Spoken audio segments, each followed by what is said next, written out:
2009 Honda Pilot with 170,000 miles on it. This car has a code for multiple cylinders Misfire.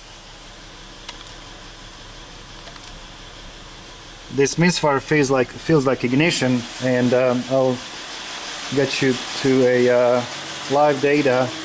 You can see the cylinder 1 is one that misfires the most. The total misfire is a 255. The other ones don't have any misfires. Now when it comes to the codes, we have a multiple P0300, and we have 1, 4, and 5, and then random misfire. In a temporary codes, we have number 1 misfire. So this being a to me, it seems like a little like a fish bite, and I believe it's ignition related. So the first thing I'm going to do, I'm going to check my ignition by using my ignition probe. This is just a copper bar. I made a video how I made this device. I'm going to leave a link in the description. And on this bar, on this adapter, I have the zip ties with the eyelet, so that I can actually put some something that I can secure this, because the coils are very kind of steep on a steep angle, that way down there. So it's hard to keep this adapter on, and by having those little eyelets on it, I can this bungee cord that I can keep my adapter on. So I did the same thing on the other side. It's kind of hard to see it, but it's the same setup. Now I've got both of these hooked up together into this split here, and then it's hooked up to my snap-on ignition cable, and it's hooked to a cylinder number 1. Channel number 1. The channel number 2 is my sink. I'm just having this pico probe wedged to a cylinder number 6 right there, just to have a sink. I really don't care what kind of cylinder I'm going to get from the pico probe. I just want to have something to have a sink.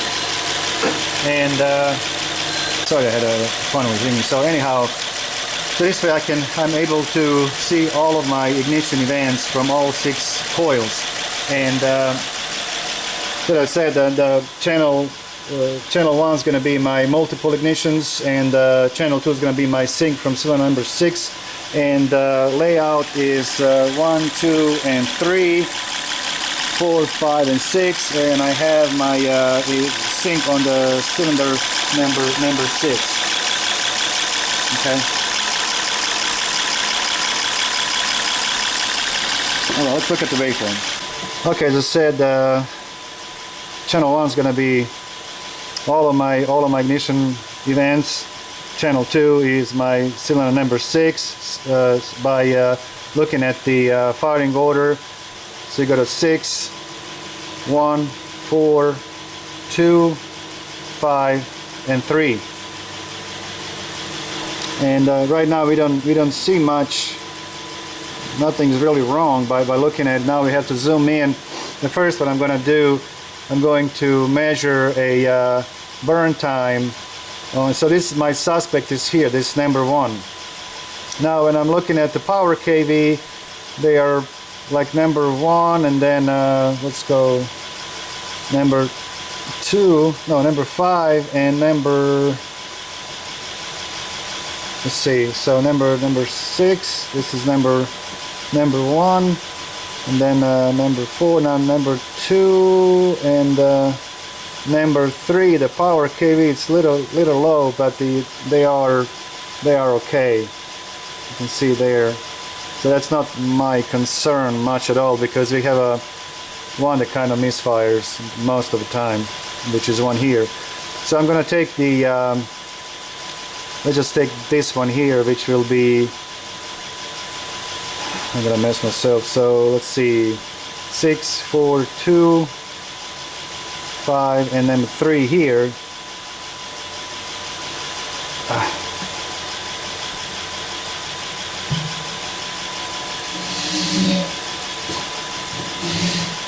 I'm sorry guys. So here's number 6, number 1, number 4, number 2, number 5, and number 3. So I'm not sure. Yeah, okay, so by looking at the number 5, I'm just gonna zoom to this event here. I'm gonna stop the waveform for a second, and I'm gonna measure the burn time on this cylinder number 5, and you can see that it's around 1.5 milliseconds. Okay, so let's go. I'm gonna move it to number 1 at our suspect, and let's move my cursors back, and we can see that the burn time is much shorter on number 1, and that is the one that misfires. And when I measure burn time here, it's 1 millisecond. So now let's go ahead and lock this again. I'm gonna go to number 4, this one here.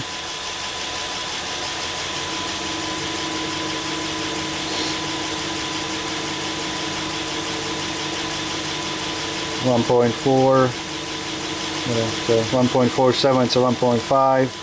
That's okay. Lock this. I'm just going one to another, and this one.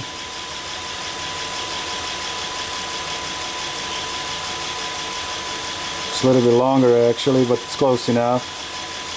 This one's probably like 1.5 or so. 1.6, 1.59. Next one will be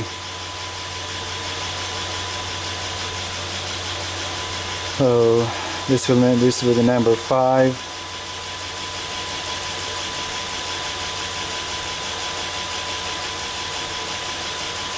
Pretty much the same. And this will be number 3.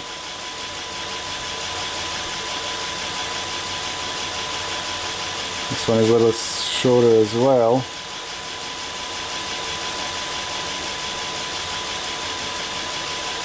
Probably 1.4, yeah, 1.47. Okay, so you can see that number 1 is the one that has a shorter burn time, and so I'm just gonna swap the coils and see if this Misfire is moved. It's gonna move to a. Actually, I'm just gonna move a coil and plug from number 1 to a. I'll see which one I'm going to use, and then we're going to repeat the test and let's see if Misfire moves. So suspect is this one here, number 1. I'm going to take the plug and wire and put it up front and repeat the test and see what happens. Here's the number 1 plug. You can see actually, I'm not sure if I can zoom in, that it's actually broken. And then the middle part is broken. There's a little crack there.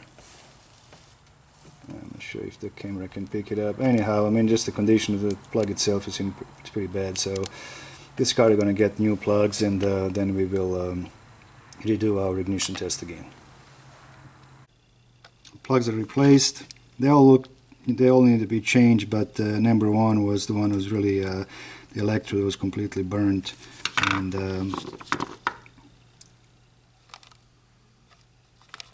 it was interesting that they fired at all, but again they all wore out, but number 1 was the worst. The other one looks pretty much all the same. Okay, we're going to repeat the test again, the same setup. I got both of my ignition probes laying on top of my coils, and I'm just going to better shot maybe from this side. This is how everything lays down. And you know, this, I still have my Pico on number 6 cylinder, and just little bungee cord. This really helps. I have 3 different length of these coils, these adapters, and one, you can see how this one just you know, goes from this coil to that coil and just really nicely lays down.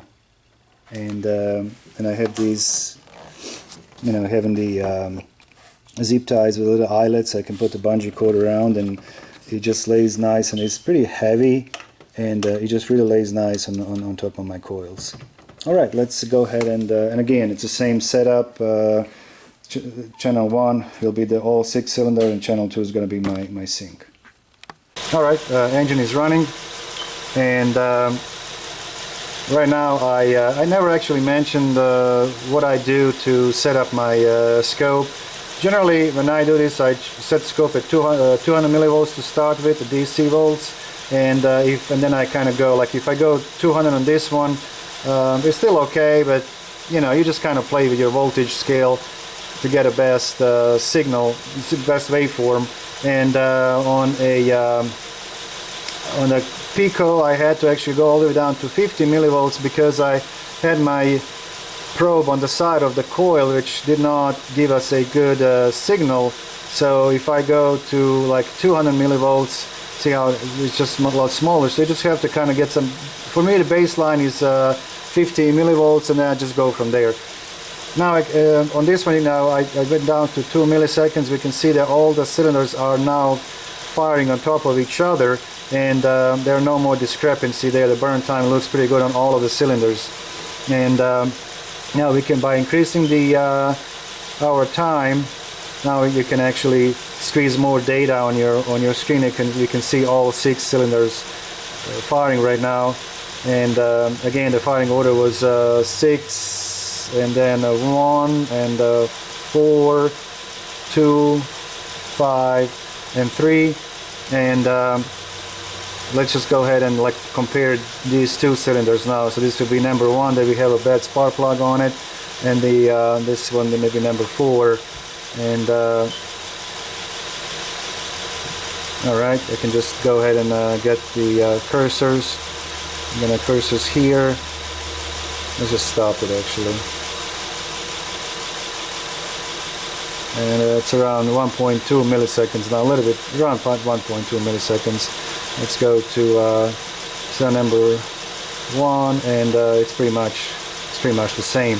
Now actually the burn time actually went down to 1.4 to 1.2 to all of the cylinders, which it's kind of interesting. But you know, no more misfires. And let's go to this cylinder. You can see it's pretty much the same, 1.2. I wasn't sure what's going to happen to the burn time. Is it going to increase to 1.4 across all of the cylinders, or is it going to reduce? Now you can see everything is at 1.2 milliseconds now, and now we can get some. It's too much, but anyhow, I mean, this is what this is a good example how we can analyze our ignition. And as you can see, the engine is nice now. It's no more shaking, no more misfires. And so, of course, now the question is, why did we analyze a misfire? I mean, ignition in the first place? We could simply go to just to take the plugs and swap the coils and find the problem. Yes, but sometimes if you don't have a good scan tool that you can actually have a misfire counter data, you know, you like on this one you had like was like a 4, 5, and 3, and P0300 and multiple set of misfires where, you know, it's difficult to pinpoint which cylinder is misfiring. And that would be like one example. The other one would be, of course, when the computers actually give us the wrong data. You know, it points the wrong cylinder that doesn't misfire. It, you know, flags like I don't know, maybe number 5 and number 1 is misfiring. So you want to get as much data as you can to get the funnel to find the code of your problem. And having these adapters on the coils, it really helps a lot. Now, unfortunately, with the coil and plug systems, you don't expect to see your waveform to be the same on every single car. On a direct ignition system, you know, we can rely on a spark KV, on a power KV. That's no longer the case on a coil and plug system. You pretty much, you know, that will change. Like if you have an aftermarket coil that's insulated more than others, your waveform is going to be different, but the burn time is always going to be the same no matter what. So you can rely on the burn time as a good data to go with. And you know, we could see on this one that we had at one point a 3.3 milliseconds shorter burn time than any other cylinders. And now also, if we would do a power balance test by simply unplugging coils, we wouldn't be able to find a problem because this cylinder was still contributing somewhat, and it was intermittent. Now, of course, the misfire was more pronounced under the load, but it was not an easy one to find just by unplugging a coil. And but anyhow, this is just another way of get the data and get your direction, what to do next. So okay guys, I hope you guys enjoyed this video, and see you next time. Thank you. Bye bye.